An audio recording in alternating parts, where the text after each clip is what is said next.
안녕하셨습니까? 고교수 약초입니다. 오늘은 용골에 대해서 좀 말씀을 드리겠습니다. 제가 제목은 용골은 진정작용이 있다. 본초학 책에 이게 안신제로 분류가 되어 있는 그런 본초입니다. 그래서 이런 타이틀을 우선 붙여봤습니다. 왼쪽 사진은 제가 중국에 약초 채집하러 갔을 때 약초 가공 공장을 둘렀거든요. 그때 용골을 이렇게 물에다가 담가서 아마 침지 상태에서 아마 이 용골이 가지고 있는 악취라든가 좋지 않은 냄새 이런 것을 1차적으로 제거할 목적으로 물에다 이렇게 담가뒀고, 물론 이물질, 흙이라든가 이런 것을 제거하기 위해서 담가 놓는 모습을 제가 사진으로 찍었었습니다. 물론 이와 같은 1차적인 이물 제거 후에 아주 강한 불에다가 단법에 의해 가지고 거의 소각 처리해서 이물질은 전부 날리고 우리가 필요로 하는 칼슘 성분만 이렇게 얻어서 약으로 쓰는 거로 이렇게 알려져 있죠. 자, 용골은 기원을 한번 보면은 고대 포유동물인 삼지마, 여기 보면 18이온 속에 속하는 그런 동물로 소개를 하고 있는데요. 그러니까 아주 커다란 고대의 어떤 동물들인데요. 코끼리라든가 또는 소류 또는 코뿔소 또는 사슴류 이와 같은 거대 동물들이 이제 땅에 묻혀서 화석화되어 있는 것을 후대에 채취해서 약으로 쓰는 것을 말합니다. 그래서 여기 생약명으로 되어 있는 포슬리아 오시스 마스토디라고 하는 이와 같은 생약명은 채굴한다는 뜻이고 뼈를 채굴한다. 포슬리아는 채굴하다, 오시스는 뼈, 그죠? 마스토디란 말은 거대한 동물들의 이빨, 큰 이빨, 이런 또는 거대한 코끼리나 맘모스 같은 동물을 가리키는 용어로서 마스토디라는 용어를 썼다고 합니다. 이와 같이 고대 동물의 뼈 또는 치아, 뿔 이런 것이 화석화된 것을 용골이라고 한다. 역사 속에서 보면은 동북아 역사 속에서 청나라 말기 때 이런 용골이 한때는 본초학적인 효능과는 조금 관계없지만 이것이 당시에는 말라리아에 효과가 있다 그래가지고 전국적으로 이것을 채굴하는 그런 붐이 일었을 때가 있었습니다. 그런데 이 채굴한 용골을 채굴하는 가운데 거북이의 배갑에 어떤 문자가 있는 것을 발견하게 되는데 이것이 전설 속에만 존재했던 각골 문자라는 것이 확인이 됐고요. 고고학적인 어떤 과학적인 어떤 연대 측정에 의해 가지고 이것은 전설에서만 알려졌던 은나라, 상나라 때의 것이다 라는 것이 밝혀졌고요. 그것이 오늘날 각골문자, 즉 한자의 원형이라고 이렇게 알려져 있죠. 그런데 거기서 나온 유골이라든가 또는 이 궁터가 동북 쪽을 향해서 있다든가 여러 가지 고고학적인 연구에 의해서 이것이 동이족의 유물이다 하는 것이 밝혀졌죠. 우리 민족도 동이족의 한 일파라고 말하고 있지 않습니까? 그런 점에서 상당히 관심을 가지게 됐고요. 그렇구나. 은나라, 또 상나라, 이 상나라라고도 하는데 이 상나라 사람이라는 말에서 상인이라고 하는 아마 당시 상나라 사람들이 상당히 상업이 발달했던 것 같아요.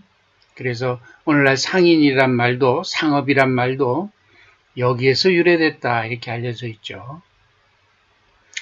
그래서 이 동북아시아에는 이 동이족이라고 하는 중원의 산동성 또는 지금의 강소성 또는 안후이성 뭐 이런 곳에 또 지금의 하남성 이런 지방 또 산서성 또 화북지방 이런 쪽에 널리 분포해서 살았던 동이족들이 이와 같은 문화를 가지고 있다 이렇게 알려져 있죠. 이 동이족의 일부가 한반도에 또 유입이 되고 그래서 오늘날 대한민국의 사람들도 이 동이족의 후손들이 상당 부분이 동이족의 후손이다 이렇게 알려져 있어요. 이것은 뭐 동북아 고대사에서 흔히 말씀되어지고 있는 부분이죠.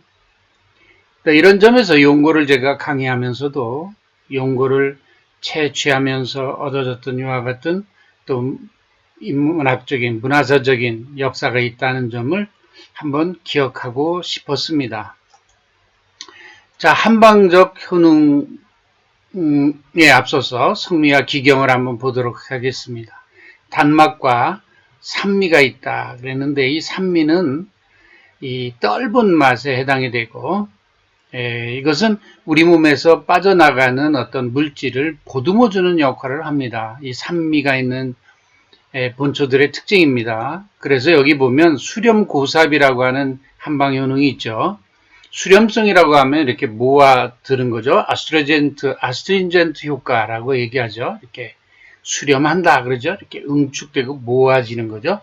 이제 우리 몸에서 빠져나가는 땀이라든가 또는 남자들이 하초의 양기가 부족해서 몸 바깥으로 자기도 모르게 나가는 정액이 유실이 된다든가 또는 너무 심한 설사가 난다든가 이와 같은 것을 보듬어 주는 것을 이제 고삽작용이다 이렇게 볼 수가 있습니다.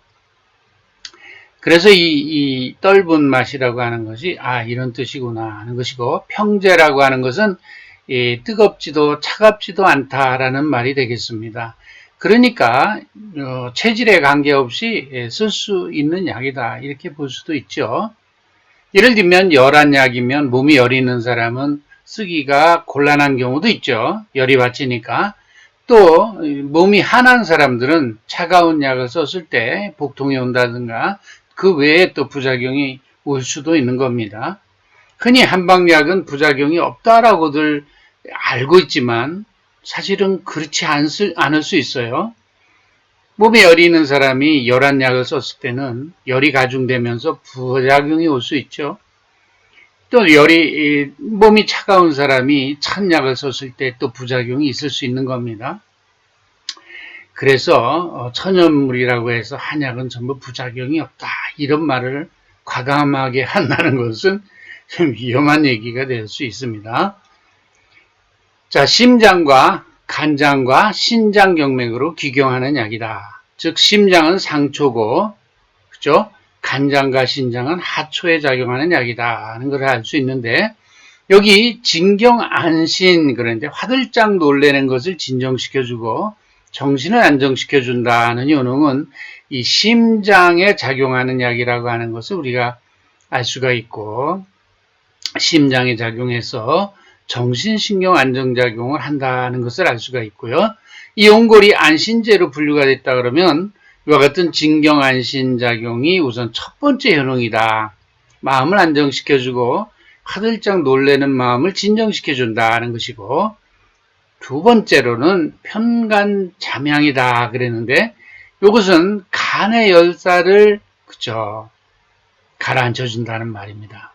간의 열사는 흔히 노여운 감정이 우리 인간의 감정 중에서 화가 나고 노여운 감정을 품고 있을 때 간에서 열이 나고 이것이 오래 지속되면 화병에 걸린다 그러지 않습니까?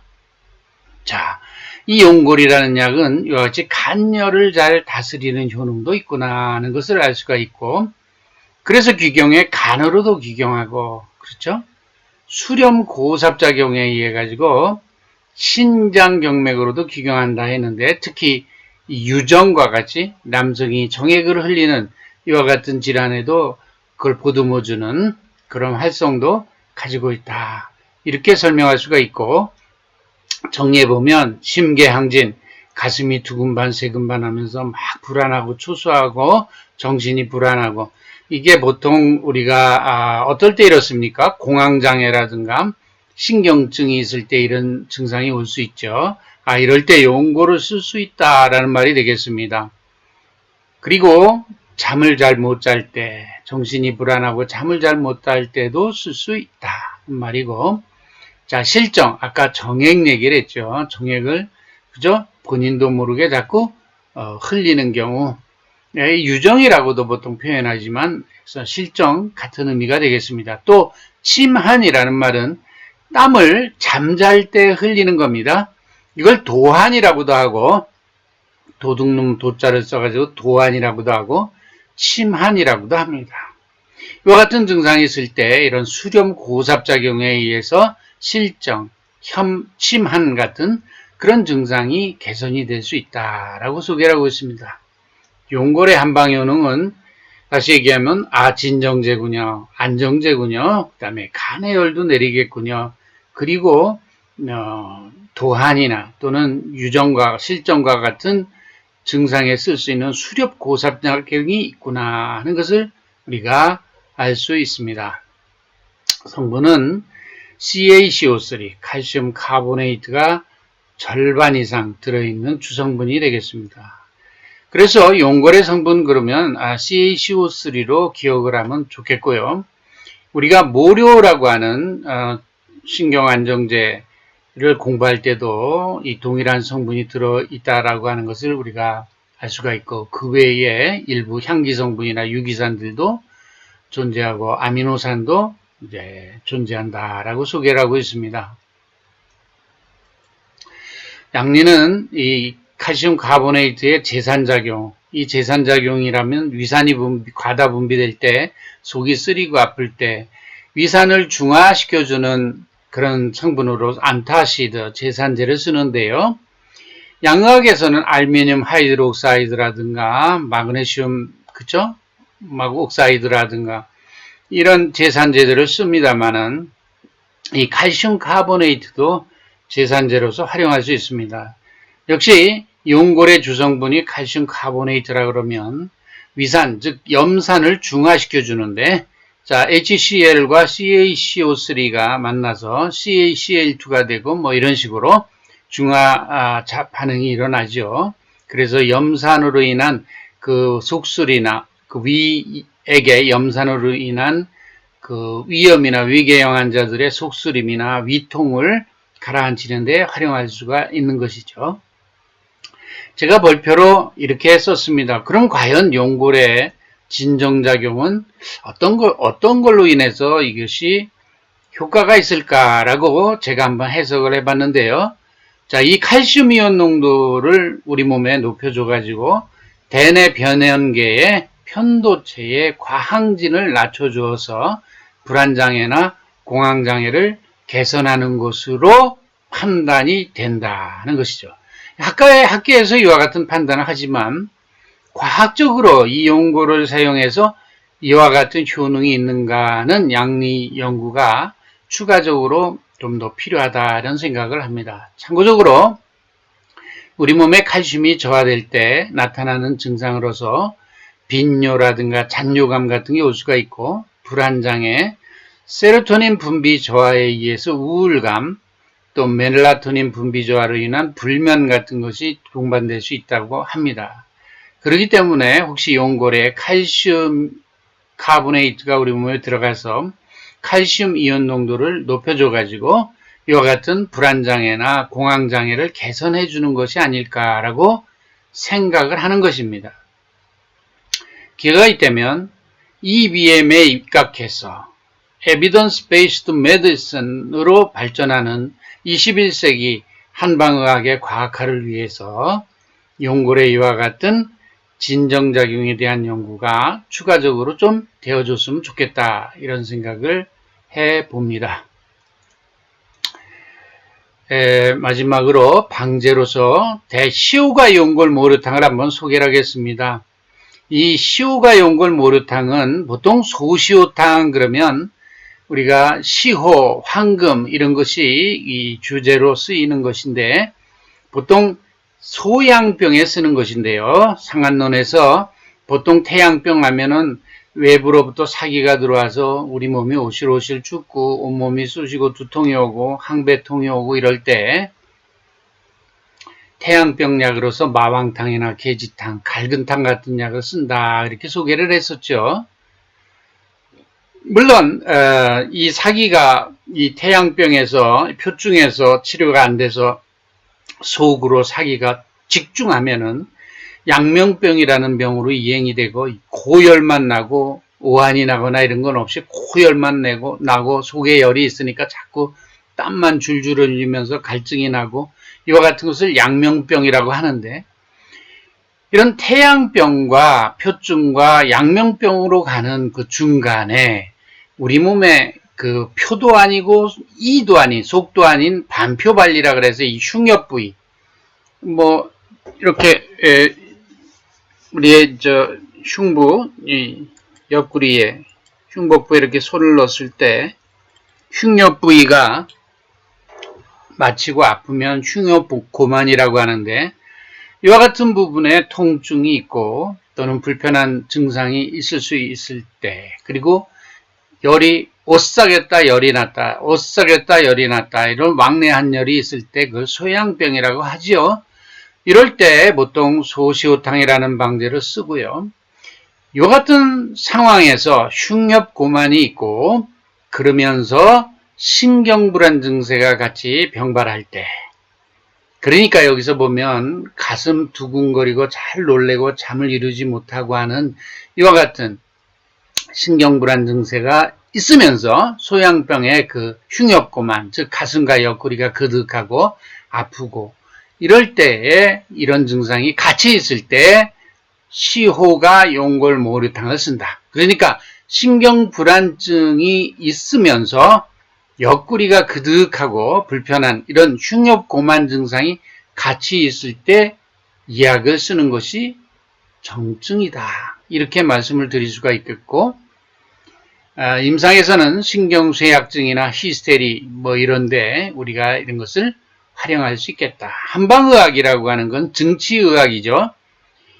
질환을 이렇게 치료하는 것이 아니라 증상을 다스리는 약입니다. 그렇기 때문에 흉엽고만이 있고 그러면서 가슴이 두근반세근만 하고 잠을 이루지 못하고 신경불안 증세가 같이 올 때, 그리고 대소변이 잘 안 나올 때 시호가 용골모류탕을 쓴다 하는 것입니다. 그와 같은 증상에 포커싱을 해서 약을 선택해서 쓰는 것이 바로 한방의학이다. 이렇게 말씀드릴 수가 있겠고, 모든 신경쇠약증이나 히스테리에 다 이와 같은 흉엽고만이 있는 건 아니지 않습니까?